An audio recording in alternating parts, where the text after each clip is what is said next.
सनातन धर्म ज्ञान गंगा चैनल में आप सभी का स्वागत है। मेरे प्यारे कृष्ण भक्तों, आप सभी को जय श्री कृष्णा। मेरे प्यारे कृष्ण भक्तों, आज हम सनातन धर्म ज्ञान गंगा वीडियो में श्रीमद् भगवद गीता से अध्याय 9 के श्लोक 17 को भगवान श्री कृष्ण जी की कृपा से सरल रूप में सुनने और समझने का प्रयास करेंगे।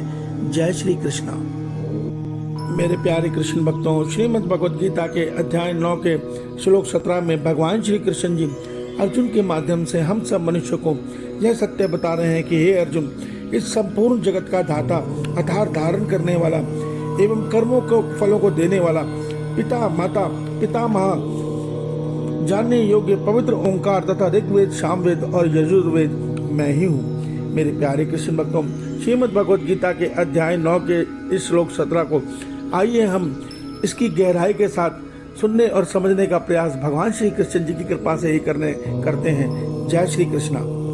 मेरे प्यारे कृष्ण भक्तों, श्रीमद् भगवद गीता के अध्याय 9 के श्लोक 16 में भगवान श्री कृष्ण जी ने हमें यह सत्य बताया था कि वेदों में वर्णित संपूर्ण प्रकार के कर्म कांड में जो यंत्र हैं, जो मंत्र हैं, जो यज्ञ करने की विधि है, उसमें यज्ञ, अग्नि, घृत, उसमें औषधि, सब सारी जो शक्तियां हैं वो मैं ही हूँ। इस बात को सुनकर मनुष्य के मन में ये संशय उत्पन्न होएगा कि भगवान श्री कृष्ण जी जो द्वापर युग में जन्मे हैं और कुछ काल रहकर फिर संसार से विदा हो गए, वो ये सब कुछ कैसे हो सकते हैं। तो उसी संशय को दूर करने के लिए भगवान ने अध्याय 9 के श्लोक 17 में ये सत्य बता दिया कि हे अर्जुन, तू मुझे साधारण मत समझ।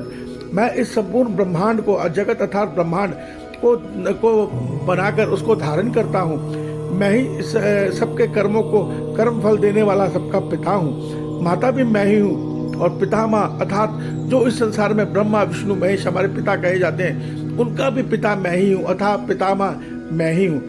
मैं ही पवित्र ओंकार अर्थात जो ओम रश्मि रूप में इस संसार के अणु परमाणु इलेक्ट्रॉन प्रोटॉन न्यूट्रॉन में जो अणु रूप में ऊर्जा है ओम रश्मि रूप में, वो मैं ही हूँ। संपूर्ण ब्रह्मांड के अंदर जो जितने भी जीव हैं, जो आत्मा रूप में, उनके अंदर आत्मा और शक्ति रूप में, ब्रह्म रूप में जो शक्ति है वो परमात्मा ही है।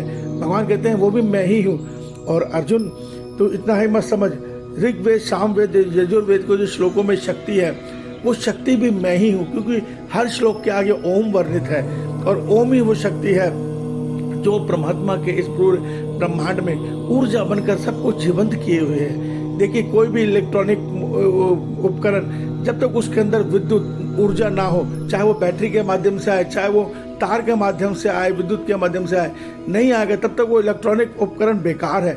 ठीक इसी प्रकार ये परमात्मा की सृष्टि जड़ तत्व जितने भी हैं, चाहे चंद्रमा है, चाहे सूर्य है, चाहे धरती है, चाहे हमारे शरीर है, चाहे इलेक्ट्रॉन प्रोटॉन न्यूट्रॉन है, ये सब बिल्कुल बेकार है जब तक इसके अंदर ओम रश्मि रूपी ऊर्जा नहीं स्थित होगी।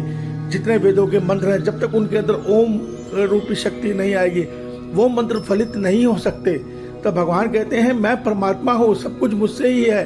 वेद भी बताते हैं परमात्मा ही संसार बनते हैं, परमात्मा ही संसार बनाते हैं। एक परमात्मा के अतिरिक्त किसी अन्य की कोई सत्ता नहीं है। जिस जिस रूप में परमात्मा की इस संसार में आवश्यकता है, परमात्मा वो रूप रख रहे इस संसार में विचरण कर रहे हैं, अपनी माया से सबको नचा रहे हैं। इस रहस्य को समझो। ईश्वर आप सबका कल्याण करे, आपका दिन शुभ हो। जय श्री कृष्ण।